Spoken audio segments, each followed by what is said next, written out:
اس وقت سب سے پہلے اور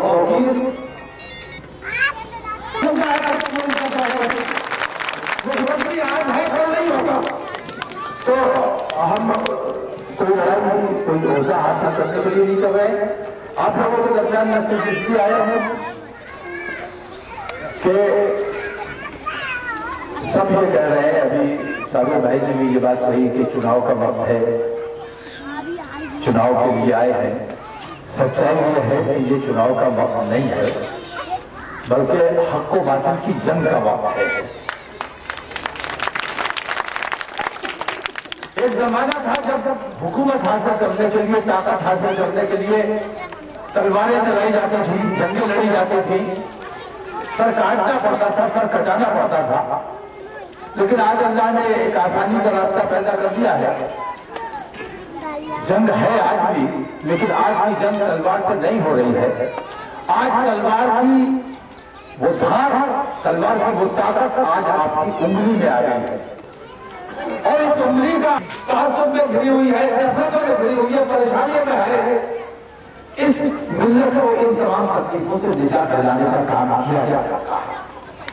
شرط یہ ہے کہ اس انگلی کا استعمال ہم تعلیموں کرنے سے پہلے ایک منٹ کے لیے سوچ لینا کہ حق و باطل کی جنگ میں اس چناؤ میں حق پہ کون ہے اور باطل کون ہے. مجھے یقین ہے کہ اگر یہ سوچ کر کام کرو گے تو توفیق تمہیں حق پر نظر آئے گا, ملائم سے مایاوتی اور کانگریس یہ تمام باطل نظر آئے گا.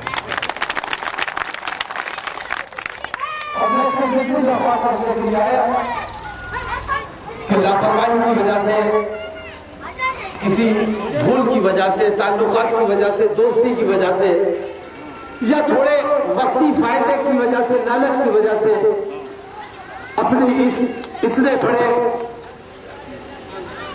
اہم اپنے کردار کے ساتھ کوئی جھوٹ نہ ہو جائے. میں اس لیے آپ لوگوں کے درمیان آیا ہوں. آج بھی میں دیکھتا ہوں کہ بہت سے مسلمان کانگریس کا, سماجوادی کا, بہوجن سماج کا جھنڈا اٹھا کے گھومتے ہیں.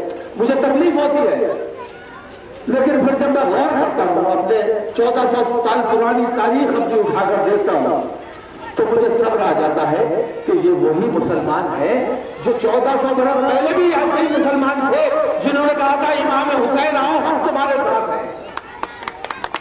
وہی مسلمان آج بھی ہے. آج بھی لوگ طاقت اور حکومت اور دولت کے ساتھ بھاگ رہے ہیں, توقیر کو کمزور سمجھ کے توقیر کو تنہا چھوڑنے کا کام کر رہے ہیں. مجھے صبر اس لیے آ جاتا ہے کہ جب یہ مسلمان امام حسین کو کمزور سمجھ کے یزید کی حکومت کے ساتھ جا سکتے ہیں تو توقیر کی تو اوقات اور بساط کی کیا.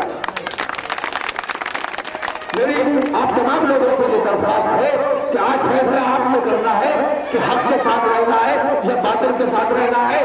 حق کے ساتھ رہو گے تو جیسے امام حسین کے ساتھی رہتی دنیا تک پوری دنیا اسلام ان کی مرہون ملت رہے گی. اور اگر باطل کے ساتھ چلے گئے تو جیسے امام حسین کو چھوڑ کر جو لوگ گئے تھے, رہتی دنیا تک پوری دنیا اسلام ان پر لعنت بھیجتی رہے گی. میں الحمدللہ سچا حسینی ہوں, سچا اہل سنت ہوں, اور امام حسین کی سنت پر عمل کرتے ہوئے اپنی ملت کی خدمت انجام دینے کا کام کر رہا ہوں. یہ سیاست کا کام نہیں ہے, یہ سنت کا کام ہے. اور سنت اپنے رب کی رضا کے لیے کی جاتی ہے, اپنے نبی کی رضا کے لیے کی جاتی ہے, کوئی دولت یا عہدہ حاصل کرنے کے لیے نہیں کی جاتی ہے. تو ہماری جو کچھ بھی کوششیں ہیں, کام ہے, دوڑ بھاگ ہے, محنت ہے, جدوجہد ہے, گاؤں گاؤں کی بھول بھاگ رہے ہیں, جبکہ اللہ تبارک تعالیٰ نے تمام چیزوں سے نوازا ہے. آج بھی اگر آپ لوگ سوجھ بوجھ سے کام کرو گے تو میں M L A M P نہیں بننے والا ہوں. شیخ الاسلام ایم پی بنیں گے, ایم ایل اے بنیں گے, منسٹر بنیں گے. ہم آپ لوگوں کے درمیان جس طرح لڑائی لڑتے رہے ہیں آپ کے مسائل کی, انشاءاللہ چناؤ کے بعد بھی اسی طرح آپ لوگوں کے درمیان آپ کی لڑائی لڑنے کا کام. آپ سے آخر میں سے اتنی میری درخواست ہے کہ ہم نے بھی بچپن میں ہم اپنے بزرگوں سے سنا ہے, اور یہ بات آپ کے بزرگوں نے بھی آپ سے کہی ہوگی کہ جیسوں کے ساتھ رہو گے ویسا ہی تمہارا حشر ہوگا.